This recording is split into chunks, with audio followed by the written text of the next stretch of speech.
Yan po mga kapatid, magandang umaga po sa inyong lahat at narito naman po ako at muling magbabalik upang maghahatid ng mga panibagong mensahe sa inyo.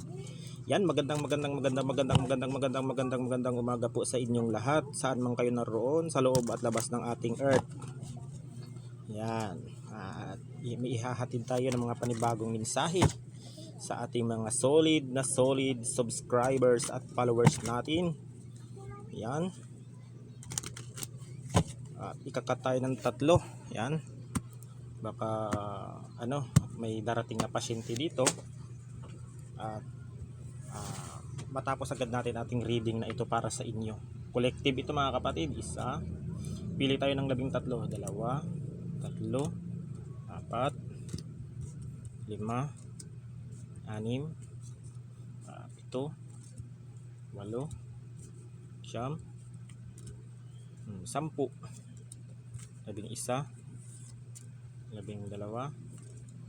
11, 12, 13 baraha.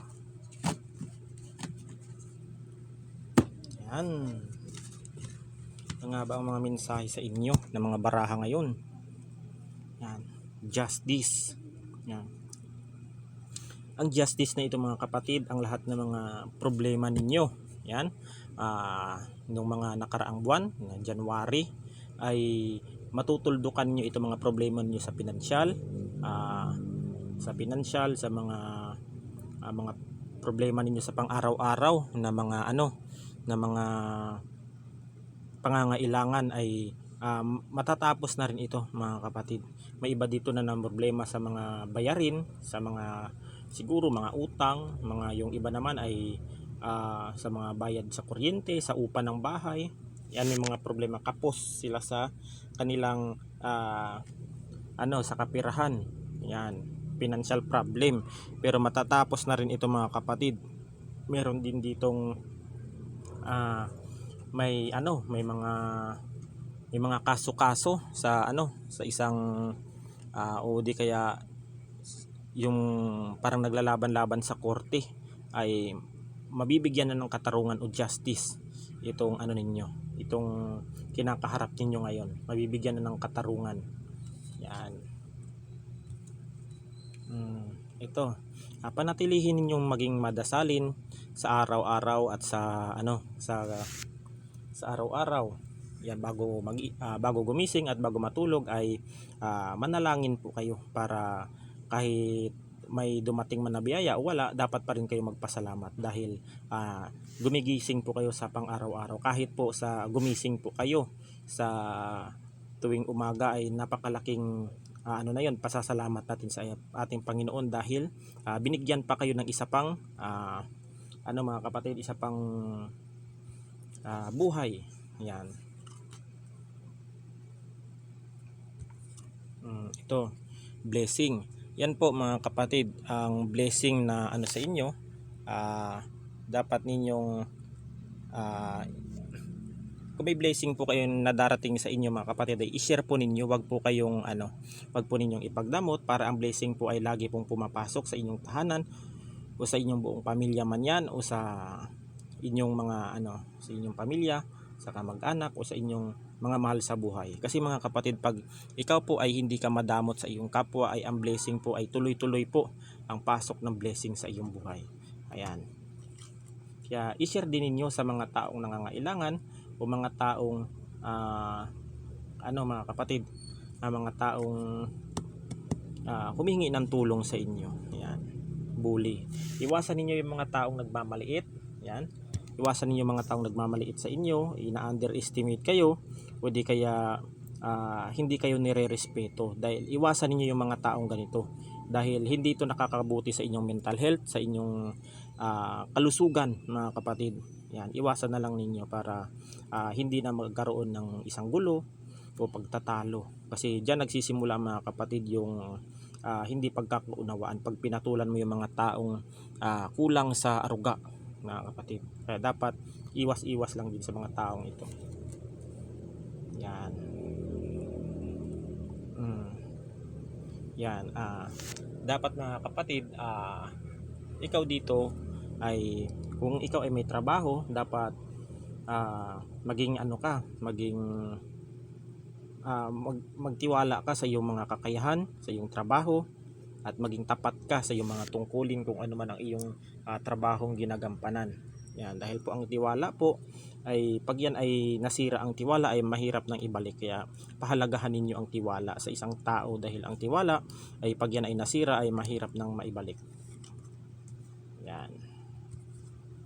Apology. May mga tao dito na mga kapatid, may mga tao dito na hihingi ng tawad sa inyo. Mga kapatid, maaaring ito ay dating ginawan kayo ng masama, o di kaya hindi kayo nagkaunawaan, o di kaya nag-away kayo ng hindi kayo nagkaintindihan, na na-realize niya na mali siya, na mali ang kanyang ginawa sa iyo, kaya nagigilty ito, na gusto itong humingi ng tawad, na baka pag nagkasalubong kayo o di kaya magme-message o mag-PPM ito sa inyo na siya ay hihingi ng tawad dahil natauhan siya, o di kaya mali, na-realize niya na mali ang kanyang ginawa sa inyo. Yan. Ang inyong mga kahilingan, mga kapatid, ay matutupad na ito, mga kapatid. Yan. Kasi pag kayo ay humiling sa ating Panginoon, dapat po bukal po sa puso, at mabuti po ang intensyon natin sa ating sarili, sa ating kapakanan, at sa ating pamilya. Yan. Huwag po tayong hihiling ng para sa sarili lamang, mga kapatid. Yan, humiling kayo ng para sa ikabubuti ng lahat, para pakinggan kayo ng ating Panginoon. Yan, mga kapatid, ang iyong mga kahilingan ngayon ay matutupad. Maaring may nagbabalak dito na magkakaroon ng negosyo, o magtatayo ng mga sari-sari store, o di kaya may mga naghihiling dito na matatanggap sa trabaho, o di kaya may humihiling dito sa ating Panginoon na matanggap sila sa isang apply sa trabaho, di kaya makapag-abroad o makapangibang bansa ang mga taong ito na makakapanood na collective reading. Ayan. Profesyon. Mahalin po ninyo ang inyong mga trabaho, kung ano man ang iyong mga trabaho na yan, o kayo man ay janitor o tagalinis lang ng kung saan-saan dyan, kahit ano man, driver, kung ano man ang inyong mga trabaho ngayon, basta marangal, mahalin niyo, mga kapatid, dahil yan po ay malaking malaking tulong po yan sa inyo, na ang inyong profesyon ay dapat ninyong ingatan at mahalin, dahil pag yan ay inyong inabuso o sinira ninyo ang inyong trabaho, o sinira ninyo ang inyong trabaho sa anumang uri ng mga ginagawa ninyo, ay masisira. Kaya mahalin ninyo at ingatan, dahil yan po ay inyong puhunan para makaahon sa kahirapan. Kaya dapat pag-ingatan din natin yan, dahil kahit ngayon ay gagamitin kahit ngayon, mga kapatid, kahit gumawa ka ng mabuti sa trabaho mo, may mga tao talaga na hahanapan ka ng butas para magkamali ka. Kaya dapat mag-ingat din sa mga trabaho dyan, lalong-lalo sa mga professional, ay mag-ingat din, mga kapatid, dahil kunting pagkakamali ninyo, maaaring masiba kayo sa inyong trabaho, o di kaya matanggal kayo sa kung anumang uri ng inyong trabahong kinaroroonan o ginagawa. Yan. Kaya mahalin ninyo ang inyong trabaho, huwag ninyong abusuhin. Yan. Plan. Yung mga plano ninyo ay unti-unti na itong matutupad. Kung ano mga plano ninyo, kung plano ba ninyong bumili ng bahay, o i-schedule ninyo ito. May mga nakita na ako dito na nagpa-process ng mga papers, o di kaya magpipirmahan na sa abogado para maaprobahan na at maano na yung kanilang mga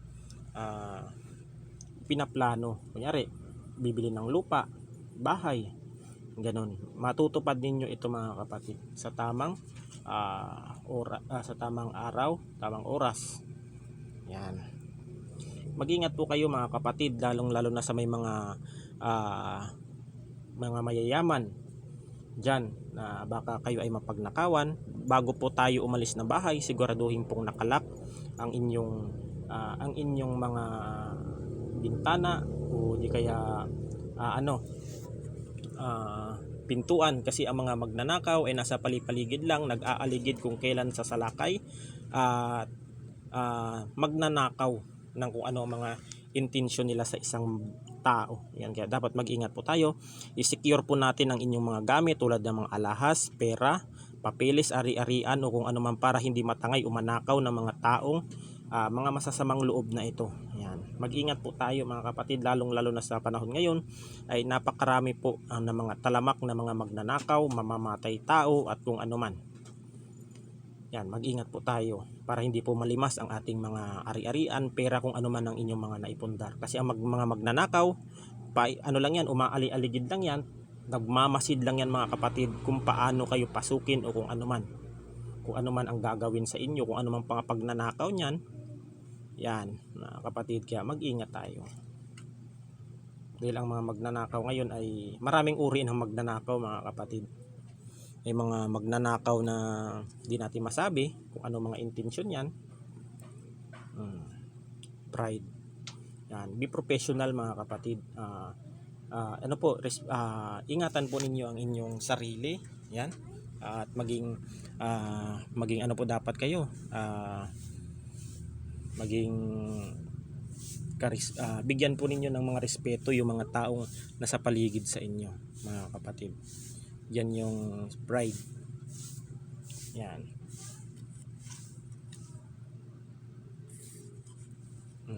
Kung ano man ang mga negative na mga nasa isip ninyo ay itapon na ninyo yon, yung mga negatibo tulad ng mga hindi magandang pag-iisip na nakaka-stress o nakaka-trigger sa inyong mental health. Yan, kung ano man ang mga problema ninyo o mga trauma ninyo sa buhay ay itigil na ninyo ang pag-overthink na yan para tuloy-tuloy ang inyong mga kapatid, pagsisimula ng inyong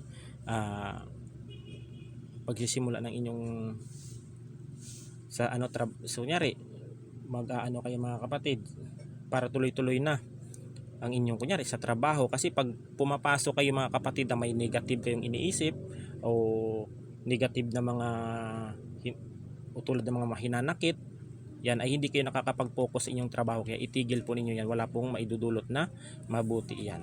Yan. Imagination. Yan.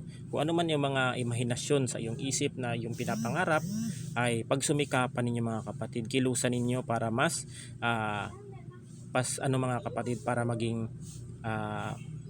maayos ang inyong isakatuparan ninyo ang inyong mga iniisip na ito mga kapatid. Minsan kasi pag tayo ay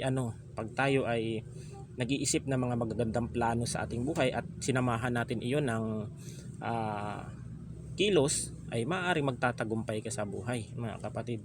Ang tinatawag na sa Diyos ang awa, nasa tao ang gawa. Yan, kung maganda ang kilusan mo mga kapatid para mas maganda ang inyong ang kalalabasan ng inyong mga